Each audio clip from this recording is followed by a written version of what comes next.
Hello दोस्तों, राधे राधे। आप सभी का आपके अपने YouTube चैनल BL सर एवं सृष्टि क्लासेज के इस ऑनलाइन प्लेटफॉर्म पर हार्दिक स्वागत और अभिनंदन। साथियों, आज का ये वीडियो चतुर्थ श्रेणी अभ्यर्थियों के लिए बहुत इम्पोर्टेंट रहने वाला है। बहुत साथियों के जब से रिजल्ट आया है तब से मेरे पास में बहुत ज़्यादा मैसेज और कॉल वगैरह आ रहे हैं, जिसके ऊपर मुझे एक वीडियो देने पड़ रहा है। और ये वीडियो रहने वाला है जिन साथियों का होल्ड रिजल्ट रहा है और जिनका प्रोविजनल रहा है उनकी सबसे ज़्यादा क्यूरी, क्योंकि जिनका सिलेक्शन हो चुका उनके लिए तो अच्छी बात है कि उनका तो हो गया, कोई दिक्कत नहीं है। लेकिन जिन कैंडिडेट्स का रिजल्ट रोक लिया गया तो अब वो दुविधा में है कि हमारा सिलेक्शन होगा या नहीं होगा। इससे रिलेटेड ये वीडियो रहने वाला है। तो जिनका भी प्रोविजनल रिजल्ट रहा है, जिनका रिजल्ट नहीं हुआ है अभी तक और जिनको रोक लिया गया है, उन सब की विस्तृत चर्चा इस वीडियो के माध्यम से अपन करने वाले। तो आप लोगों को वीडियो ध्यानपूर्वक अंत तक देखना है, तो आपके सारे जो क्वेश्चन है उन सब का आंसर आप लोगों को मिल जाएगा। ठीक है, चैनल पर पहली बार विजिट करने वाले साथी चैनल को जरूर सब्सक्राइब करके जाए, ताकि आपको कोई भी इंफॉर्मेशन हो सबसे पहले मिल जाए, कहीं ढूंढने की आवश्यकता नहीं पड़े। तो आज के सेशन में अपनी महत्वपूर्ण चर्चा रहने वाली है। जो आप लोगों के कॉल और मैसेज आ रहे हैं कि सर हमारा शेष रिजल्ट है वो कब जारी होगा, जिसमें मुख्यतः जो रिजल्ट होल्ड रहा है वो एक्स सर्विसमैन का रहा है और विडो कैटेगरी की फीमेल्स का रहा है, जिसमें जनरल का रिजल्ट है वो जारी कर दिया गया है। लेकिन ओबीसी है, एमबीसी है, ईडब्ल्यूएस है, एससी है, एसटी कैटेगरी है, सैरिया वगैरह है, इनके अभी रिजल्ट नहीं आए हैं। तो उनके ऊपर अपनी चर्चा रहने वाली है कि रिजल्ट कब तक आए और वास्तव में होल्ड सीट है इनकी सच्चाई क्या है, कि कितनी सीटें वास्तव में होल्ड की गई है या फिर जो प्रोविजनल है उनकी सीटें भी होल्ड की गई है। इन सब के ऊपर अपनी चर्चा रहने वाली है।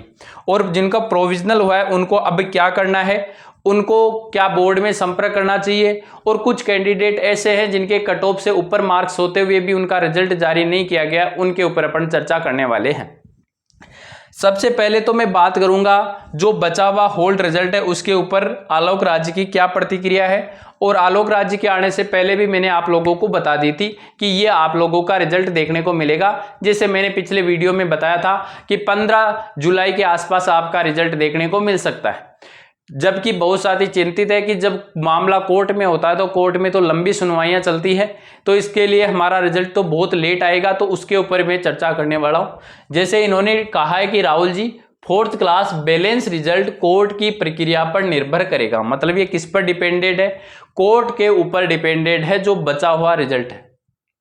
हमारा प्रयास है कि हम शीघ्र ही माननीय डीबी का मतलब डबल बेंच देखो, पहले हमेशा सुनवाई सिंगल बेंच में होती है, मतलब वहां जज महोदय, न्यायाधीश महोदय अकेले हैं, वो सुनवाई करते हैं।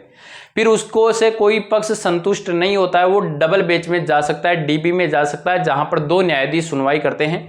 तो डीबी के अंदर रिलीफ ले, मतलब वहां से अपन क्या ले, रिलीफ ले, मतलब वहां से जो सिंगल बेंच का फैसला आया है उसके ऊपर स्टे ले लिया जाएगा। मतलब उसकी अवमानना तो नहीं कर सकते, न्यायालय की अवमानना नहीं की जा सकती। लेकिन जैसे ही अपील करेंगे तो डबल बेंच से ये क्या ले लेंगे, रिलीफ ले लेंगे। मतलब सिंगल बेंच के जो निर्णय आता उसके ऊपर स्टे ले लेंगे, मतलब उसको मानना इनके लिए अनिवार्य नहीं रहेगा जब डबल बेंच इस प्रकार का निर्णय देगा। और पूरी उम्मीद है कि रिलीफ मिल जाएगा और हम बचा हुआ रिजल्ट भी जारी कर सकेंगे। मतलब इसका तात्पर्य ये निकल के आया है कि अब सीधी की सीधी सिंगल बेंच में कोई मामला अब है नहीं, सिंगल बेंच से फैसला आ चुका है। तो अब ये जाएंगे डीबी में, डबल बेंच में जाएंगे। वहां पर मतलब इनका जो भी कोर्ट का जो क्या बोलते हैं अपन वकील होता है वो वहां पैरवी करेगा। पैरवी का मतलब पहली जिस दिन ये फाइल लगाएंगे उसके 2-3 दिन में इनको डेट मिल जाती है। सरकारी वकील होते हैं तो सरकारी वकील को जल्दी से डेट मिल जाती। डीबी के अंदर ये जाएंगे तो ये सबसे पहला काम क्या करेंगे, ये पहला काम ही स्टे लेंगे। किस पर? सिंगल बेंच के फैसले पर लेंगे। किस पर लेंगे? सिंगल बेंच का जो भी फैसला आया उसके ऊपर ये ले लेंगे स्टे। मतलब उसको मानना इनके लिए अब बाध्यकारी नहीं रहेगा। पहला काम यही करते हैं। आज तक की भर्तियों में जब भी हुआ है, हालांकि फैसला चलता रहता है, उसके ऊपर सुनवाई चलती रहती है, लेकिन एक बार के लिए ये क्या लेते हैं, सिंगल पेज जो भी सिंगल बेंच होती है वहां से ये क्या करते हैं, स्टे ले लेते हैं। मतलब उस फैसले को मानना नहीं पड़ेगा। फिर स्टे दे भी देता है कोर्ट। फिर डबल बेंच में इनकी सुनवाई चलती रहती है। डबल बेच का जो भी फैसला होता है फिर उसको मानना पड़ता है, लेकिन डबल बेच में पहले वाले पर जैसे स्टे आएगा फिर ये रिजल्ट जारी कर सकते हैं, फिर ये क्या कर सकते हैं, रिजल्ट जारी कर सकते हैं, मतलब रिजल्ट जारी कर दिया जाएगा। और वैसे देखा जाए तो आपको पता है कि आप लोग चिंतित ये हैं कि कहीं 40% का नियम तो लागू नहीं हो जाएगा ना, 40% का नियम तो लागू नहीं हो जाएगा ना। तो मैंने पहले ही दिन, जिस दिन ये इस कोर्ट की सुनवाई होके फैसला आया था उसी दिन मैंने कह दिया था कि इस भर्ती पे 40% का नियम लागू नहीं होगा, किसी भी कंडीशन में लागू नहीं होगा। और आपने देख लिया होगा कि HI वगैरह इनकी कट ऑफ अभी 21 मार्क्स के आसपास आ चुकी है। तो 21 मार्क्स है आउट ऑफ 200, तो मतलब 10.5% होते हैं। कितने परसेंट होते हैं, 10.5% मिनिमम हो गया। तो ये कोई टेंशन लेने की आवश्यकता नहीं है। हर भर्ती में जिसमें नियम नहीं है, ये कार्मिक विभाग के नियम बनाए हुए हैं, जिसमें मिनिमम क्राइटेरिया नहीं होता उसमें माइनस में भी जाया जा सकता है, माइनस में भी जाया जा सकता है। तो इसमें इतना ही हो सकता है जिन कैंडिडेट्स के माइनस में मार्क्स है उनको और शामिल कर लिया जाए। ये बोर्ड ने खुद ने डिसीजन लिया है कि माइनस वालों को हम शामिल नहीं करेंगे। ये गलत फैसला था, बस यहीं फंस गए थे, क्योंकि RPSC ने अभी जो रिजल्ट आया ना एक, उसमें माइनस में जाके भी कैंडिडेट को सिलेक्ट किया है, जबकि इन्होंने माइनस वाले को जिनका रोल नंबर गलत है उन दोनों को ही शामिल नहीं किया है। उनके मार्क्स अच्छे होने के बावजूद भी इनको शामिल नहीं किया है। तो हो सकता है इसमें ये शामिल हो जाए, लेकिन स्टे आते ही पहले ये रिजल्ट तो जारी होगा, सामान्य जो रिजल्ट है वो जारी हो जाएगा। और माइनस वाले को क्या ही करेंगे, क्योंकि माइनस में किसी की कट ऑफ जाने वाले नहीं है, यदि एक एक्स सर्विसमैन को छोड़ दे तो। विडो कैटेगरी की किसी की भी माइनस में नहीं जाएगी। यदि वो 2 गुणा में शामिल हो भी जाते हैं तो फाइनल में उनका सिलेक्शन तो होने से रहा, किसी भी हालत में उनका सिलेक्शन नहीं होगा, ठीक है ना। तो अब मैंने बता दिया, पहली 15 जुलाई अभी तक दूर है, 10 दिन है, इतने में फाइल वहां लगेगी, सिंगल बेच पर क्या आ जाएगा, स्टे आ जाएगा। जैसे स्टे आएगा आपका रिजल्ट जारी हो जाएगा, बेफिक्र रहिए, कोई टेंशन नहीं लेने वाले। न तो एक्समैन को लेने वाली है और नई विडो कैटेगरी को लेने की आवश्यकता है, किसी को भी लेने की आवश्यकता नहीं है। आप बेफिक्र रहिए, मैंने समझा दिया। कोर्ट में पूरा फाइनल फैसला होगा, उससे पहले रिजल्ट आ जाता है। बस इनको इतना ही काम करना है कि जो जैसी बात बोली है ना इन्होंने कि हम रिलीफ लेंगे और उसके बाद में मामला जरूर चलता रहेगा, लेकिन ये क्या ले लेंगे, यहां पर रिलीफ ले लेंगे। सीधी सी कहानी है, रिलीफ पूरी तरह उम्मीद है इनको, क्योंकि सीधी सी बात है, इनको बार बार का अनुभव है, खूब सारा ये अनुभव है। तो इसके तहत ये क्या कर लेंगे, यहां से इनको रिलीफ मिल जाएगा। जैसे ही रिलीफ मिल जाएगा फिर रिजल्ट आ जाएगा। तो मेरा मानना यह है कि ये जैसे ही फाइल कंप्लीट करेंगे तो आपका रिजल्ट है 15 जुलाई के आसपास आप लोगों का रिजल्ट आ जाएगा। क्लियर है, उसमें किसी भी प्रकार की आपको टेंशन लेने की आवश्यकता नहीं है। मस्त रहिए। किसी भी साथी जो भी मेरा वीडियो देख रहा है, सभी बहनों को मैं ये कि आश्वस्त दूंगा आपका रिजल्ट जल्दी से जल्दी आ जाएगा। बस वहां फाइल लग जाए, एक बार में स्टे आ जाए, वहां विपक्ष वाले वकील की आवश्यकता भी नहीं होती, सीधा का सीधा स्टे आ जाता है पहले वाले पे। हालांकि जब कैंडिडेट करते हैं तो स्टे नहीं देता है, लेकिन जब बोर्ड लेके जाता है तो वो स्टे लेके आ जाता है सरकारी वकील कि हमें हमारी प्रक्रिया चालू रखने दो, क्योंकि ये प्रक्रियाएं हैं, प्रोसेसेज है। वो जज महोदय भी जानते हैं कि प्रोसेस बीच में रुकी हुई है, आधी अधूरी भर्ती की, तो इसको आप जारी रखो, फैसला बाद में देखते रहेंगे, दोनों पक्षों को सुनते रहेंगे, ठीक है ना। तो 15 जुलाई के आसपास आपका रिजल्ट आ जाएगा, किसी को टेंशन लेने की आवश्यकता नहीं रहे, ठीक है ना।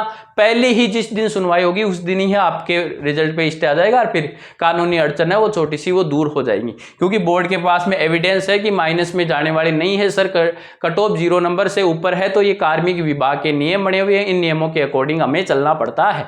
और ये पीछे की भर्तियां बहुत सारी है जिनका इनके पास में पूरा टेंशन लेने की आवश्यकता नहीं है, ठीक है।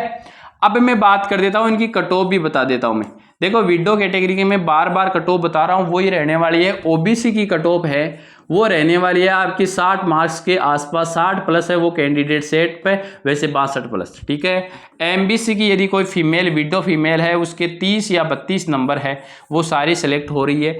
एमबीसी के बाद में ईडब्ल्यूएस की यदि मैं बात करूं तो 40 प्लस मार्क्स है वो सारी सेलेक्ट हो रही है।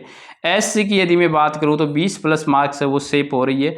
एसटी की बात करूं तो मैं 15 मार्क्स है, इनको टेंशन लेने की आवश्यकता नहीं है, आपका सिलेक्शन होगा, आप सेलेक्ट हो। बस थोड़ा सा आपके बीच में अड़चन आ चुकी है उसकी वजह से, बाकी एक्स सर्विसमैन है वो सारे के सारे सेलेक्ट होने वाले हैं। मस्त रहिए, किसी को टेंशन लेने की आवश्यकता नहीं है। तो मैंने जो बात बताई वो आ गई। अब प्रोविजनल वालों की कहानी समझा देता हूं, ये तो रिजल्ट की थी। प्रोविजनल वालों को देखो, किसी को भी टेंशन लेने की आवश्यकता नहीं है। प्रोविजनल वाले का काम है कि बोर्ड खुद ना खुद या तो आपको मैसेज डालेगा, नहीं बोर्ड खुद ही इन प्रोसेस को आगे करता रहेगा। बोर्ड का खुद का काम है, वो टुकड़ों में रिजल्ट देगा प्रोविजनल के। जैसे ही आप कैसे मान लो 5-1000 प्रोविजनल है, तो वो क्या करेंगे, जैसे 2000 का हो गया प्रोविजनल क्लियर, फिर लिस्ट आ जाएगी, फिर 2000 का और हो गया, फिर लिस्ट आ जाएगी, फिर 500 का और हो गया। क्योंकि इनके पास में अभी तक आपको ये पीएच कैंडिडेट है, इनकी वो क्या नहीं पहुंची है, स्पोर्ट्स पर्सन है, इनकी वो मेडिकल जांच अभी बोर्ड के पास में आई नहीं है, इसलिए इनको प्रोविजनल करके रिजल्ट में शामिल कर लिया गया है, कट ऑफ में इनको शामिल कर लिया गया है, रिजल्ट में ये लोग शामिल किए जा चुके हैं। आगे क्या बात समझ में, जो प्रोविजनल है तो जैसे जैसे इनकी मेडिकल आती रहेगी रिपोर्ट, जैसे जैसे इनका स्पोर्ट्स का क्लियर होता रहेगा, वैसे वैसे इनको क्या कर लिए जाएंगे, फाइनल में ऑटोमेटिक शामिल कर लिया जाएगा। आपको टेंशन लेने की आवश्यकता नहीं। फिर उसके बाद में इंपॉर्टेंट बात क्या है, इंपॉर्टेंट बात थी पीएच की हो गई कहानी। चलो 1 मिनट में क्या देखना चाहता हूँ, प्रोविजनल हो गया, होल्ड सीट हो गई, शेष रिजल्ट कब होगा ये बता दिया मैंने। समस्या कहाँ की थी, माइंड से निकल गई बच्चों।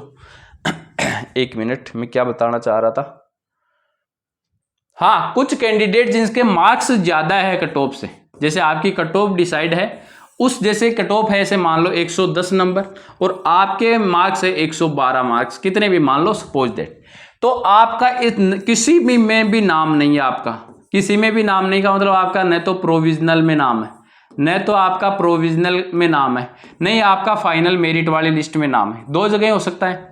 तो यदि आप टीएसपी के कैंडिडेट हो तो हो सकता है आपका अलग से नाम टीएसपी में हो या फिर टीएसपी प्रोविजनल में हो। 4 जगह आप अपना रिजल्ट चेक कर लीजिए, टीएसपी प्रोविजनल, टीएसपी सामान्य वाले जो सिलेक्ट हो रखे, नॉन टीएसपी जो सिलेक्ट हो चुके हैं उनमें, प्रोविजनल में, इस जगह से कीजिए।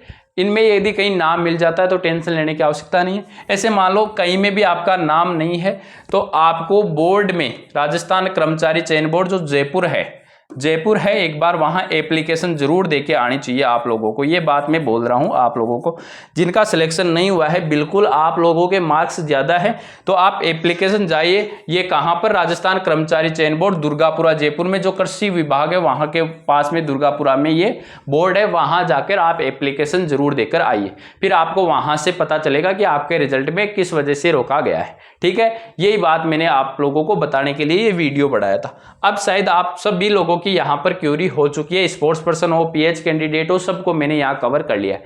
ठीक है, कि आपको वीडियो अच्छा लगा होगा, मेरी बातें समझ में आई होगी, तो वीडियो को अन्य साथियों को शेयर कर देना और वीडियो को लाइक कर देना, और यदि समझ में आया तो एक कमेंट कर देना कि हाँ हमें समझ में आया है। और चैनल को अभी भी सब्सक्राइब नहीं किया है तो चैनल को सब्सक्राइब जरूर कर ले, इसी आशा और उम्मीद के साथ में कि आपको ये बातें मेरी अच्छी लगती होगी। मिलते हैं किसी नेक्स्ट सेशन में, तब तक के लिए ऑल द बेस्ट, धन्यवाद, राम राम प्यारे विद्यार्थियों।